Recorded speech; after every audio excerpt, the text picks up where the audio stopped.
আচ্ছা বাবা, এই যে তারাপীঠ মহাশ্মশান, এখানে তো মানে প্রচুর নরভূত যা দেখছি, তো এই নরভূত ছাড়া কি সত্যি ভূত আছে? না, আমি দেখিনি।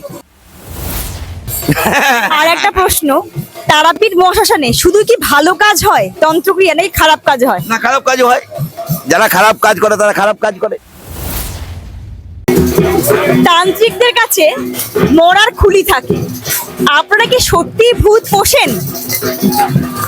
ভূত পোষা যায় না। ভূত মানে হচ্ছে অতীত। ভূত কোনোদিন ফিরে আসে না, 1 নম্বর। 2 নম্বর, ওটা পোষা যায় না, ওটা সাধনার একটা অঙ্গ মাত্র। শরীরের মধ্যে আমাদের ধরো ডাক্তারি যে পদ্ধতি আছে, তাতে তো 206টা হাড় নিয়ে ওরা আলাদা লাগে। ওরা কি ভূত পুষছে? তা তো বসে না। এটাও একটা ধরো, এগুলো কি মানে ইউনিফর্ম। তান্ত্রিকদের এগুলো ইউনিফর্ম, তার মধ্যে ভীতিটা থাকবে না। অনেকে ধরো মালা পরে থাকে, এই করে থাকে, এদের ভীতির যে সঞ্চার হয় সেই সঞ্চারটা হবে না। এই কারণ খায়। কারণ খেলে কি হয়? কারণ খেলে এই যে আমাদের পঞ্চমকার সাধনা আছে, পঞ্চমকার সাধনায় তাদের ক্ষিতি অপ তেজ মরুদ বোম, আমাদের পঞ্চতত্ত্ব থেকে সে একটু আলাদা জায়গায় যাবে। তার মধ্যে যে কি বলবো, পরমার্থ পাওয়ার জন্যে সে সাধনা করে। আর আমরা তো অর্থ পাওয়ার জন্য করি। পরমার্থ আর অর্থের মধ্যে তো তফাৎ আছে। আমি তো একটা হোম করব, পুজো করবো, তাদের কিছু দক্ষিণা পাবো, আমার পেটটা চলবে। কিন্তু যারা পরমার্থ লাভ করেন, হ্যাঁ, যারা মুনি ঋষি, তারা তো পরমার্থ লাভ করেছেন। তারা তো, আমরা তো কোনো সময় বলি না যে আমাদের জীবন যেন আর না হয়, আমি জীবন থেকে যেন মুক্তি হই, আমরা স্বর্গ পর্যন্ত যাচ্ছি। আমরা কেউ বলি না কেউ বৈকুণ্ঠে যাব, আমরা কেউ বলি, আমরা বলি আমরা স্বর্গে যাব। কেন স্বর্গে যাবো? এরকম শুনেছি, হ্যাঁ, যে মানে অনেক জায়গায় শুনেছি যে ধরুন এই যে অনেকে অনেক কুকর্ম করায়, তাদের পোষা অনেক এরকম মানে ভূত, আর কি ভূত বলবো না, মানে তাদের পোষা কিছু নেগেটিভ এনার্জি থাকে তাদের মাধ্যমে, আমি এরকম শুনেছি। এবং যে বাবার বলাতে বা কাছে যতগুলো নরকঙ্কাল আছে, তাদের ততগুলো নেগেটিভ এনার্জিকে বশীভূত করা আছে। এটা কি সত্যি? আমি সেটা মানতে পারি না। আমি সেটা মানতে পারি না। বলছি নাকি ওনাদেরকে নেশা করাতে হয়, ওনাদেরকে কারণ সুতা পান করাতে হয়, এটা কি আমার সত্যি? কাছে আমার যে কপাল পাত্র আছে, আমার পূর্বপুরুষের যে কপাল পাত্র থাকে, প্রতিদিন একটু করে কারণ দিতে হয়। হ্যাঁ, এখনো দিতে হয়, প্রতিদিন দিতে হয়। আমি 365 দিনই হোম করি, একটা দিনও বাদ নাই।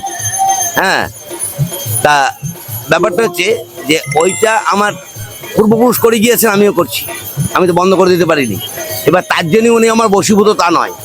কিন্তু একটা জায়গায় ধরো ঠক্কর মারলে হয়তো কিছু পাওয়া যায়। কিভাবে পাওয়া যায়, কেন পাওয়া যায়, এটাও জানি না। এটা পুরো মিথ্যার ওপরেই চলে। হ্যাঁ, আমার যত ধারণা। আর কিছু সাবরি বিদ্যা আছে, এই গাছগাছরার কিছু মূল আছে, যেগুলো বাড়িতে বা কোনো জিনিস বাড়িতে ফেলে দিলে তার বাড়িতে অশান্তি হয়, এরকম কিছু জিনিস আছে। হ্যাঁ, সেগুলো সাবরি বিদ্যার মধ্যে পড়ে। আমি একটা উদাহরণ বলছি। হ্যাঁ। আমি শুনেছিলাম আমার জৈনক বন্ধুর কাছে যে তার বাড়িতে রীতিমতো নেগেটিভ এনার্জির উপদ্রব শুরু হয়েছিল। তো তিনি এই তারাপীঠ মহাশ্মশানেই এসেছিলেন, এবং এখানে তন্ত্র দ্বারা তিনি জানতে পেরেছিলেন জৈনিক মানে তান্ত্রিকের কাছ থেকে যে তার বাড়িতে যে নেগেটিভ এনার্জি পাঠানো হয়েছে, কেউ পাঠিয়েছে। হ্যাঁ, কেউ পাঠিয়েছে, এবং যাদেরকে পাঠানো হয়েছে তারা নাকি বাচ্চা, এবং মানে 5 বছর 7 বছর এরকম টাইপের বাচ্চা, এবং তারা তার বাড়িতে রীতিমতো প্রচুর পরিমাণে উপদ্রব করছিল, এবং সেটা নাকি আস্তে আস্তে ধীরে ধীরে সেটা কেটে গেছে। এটা কি হতে পারে? শুনুন, এগুলো তৈরি করা একটা জিনিস আমি দেখেছি পঞ্জিকাতে, পুনর্বসু উত্তর আষাঢ়া, কৃত্তিকা উত্তর ফাল্গুনী, পূর্ব ভাদ্রপদ, বিশাখা চ রবি ভৌম শনশ্চর, দ্বিতীয়া সপ্তমী চৈব দ্বাদশী তিথিমেব চ এসা যোগে তো ত্রিপুষ্কর একটা দোষ হয়। মানুষ মৃত্যুর পর নক্ষত্র এবং বার আর তিথি যদি মিলে যায়, একটা ত্রিপুষ্কর দোষ হয়। সেই ত্রিপুষ্কর দোষটাতে এইগুলো হতে পারে, প্রেতাত্মা জাতীয়, কিন্তু কেউ কাউকে পাঠাতে পারে না।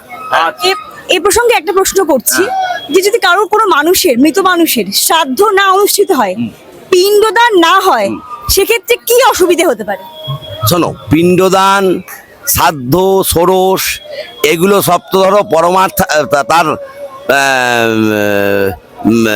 তার আত্মার শান্তির জন্য আমরা করি।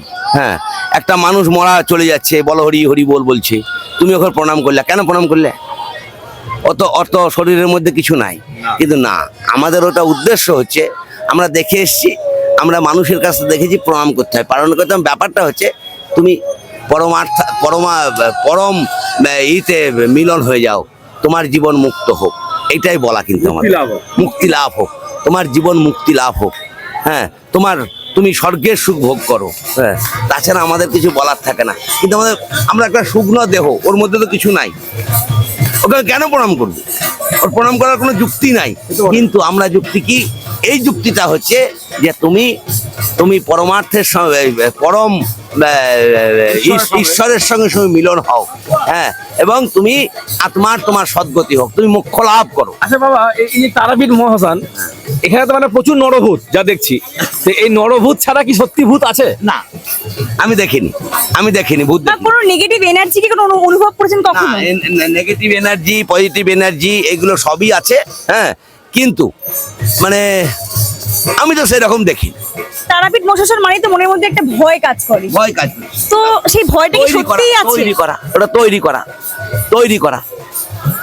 পুজো পার্বণ, হোম, যাগ, যজ্ঞ, এগুলো কোনো নয়, এগুলো আমাদের সিস্টেমে আছে, হ্যাঁ, এই সিস্টেম আমাদের সনাতন ধর্মের সিস্টেমে আছে। হ্যাঁ, ঋষি মুনি তপস্বী সবাই পূজা করেছে, পার্বণ করেছে। তারা কোনোদিন কাকে কি দেখেছেন? আমরা কোনোদিন দেখিনি, বলি মানে করিনি। কিন্তু কলিযুগে তো এটা হয়ই না। হ্যাঁ, কিন্তু এখন ধরো নরভূত তো মেলা আছে, তারা তো নানান রকম ভাবে মানে মানুষকে যেরকম উপদ্রব করবে, কিছু বলার নাই। হ্যাঁ, আর আমি বলতে গেলে ধরুন আমার প্রতিবাদ করা এখন তো ধরো মৃত্যুদণ্ড সমান। আর একটা প্রশ্ন, তারাপীঠ মহাশ্মশানে শুধু কি ভালো কাজ হয়, তন্ত্রক্রিয়া, নাকি খারাপ কাজ হয়? না, খারাপ কাজও হয়। যারা খারাপ কাজ করে তারা খারাপ কাজ করে, হ্যাঁ, যারা ভালো কাজ করে তারা ভালো কাজ করে।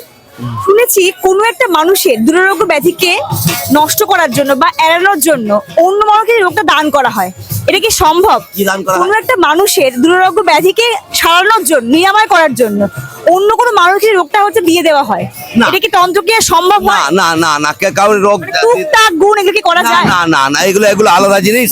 তাহলে রামকৃষ্ণদেবের অনেক শিষ্য ছিলেন যারা তার ক্যান্সারটা রামকৃষ্ণদেব নিতেন না তাহলে? হ্যাঁ, কিন্তু ঘটনাটা হচ্ছে উনি অরিজিনাল নিলেন না, ওনাকে দেওয়া হলো না, ওনার আদৌ হয়নি, এরকম তো আমরা জানি না। হ্যাঁ, কিন্তু রামকৃষ্ণর ক্যান্সার হয়েছিল, এটা সত্য কথা। বামদেবের যক্ষা হয়েছিল, এটা সত্য কথা। রামচন্দ্র সরজু নদীতে নেমে গিয়েছিলেন, এটা সত্য কথা। ভগবান শ্রীকৃষ্ণ বলছে, কেউ বলছে ইন্দ্রের সঙ্গে যুদ্ধ করে কৃষ্ণ মারা গিয়েছিল, কেউ বলছে জরা ব্যাধ ওই তার পায়ে তীর মেরে কৃষ্ণকে মেরেছিল।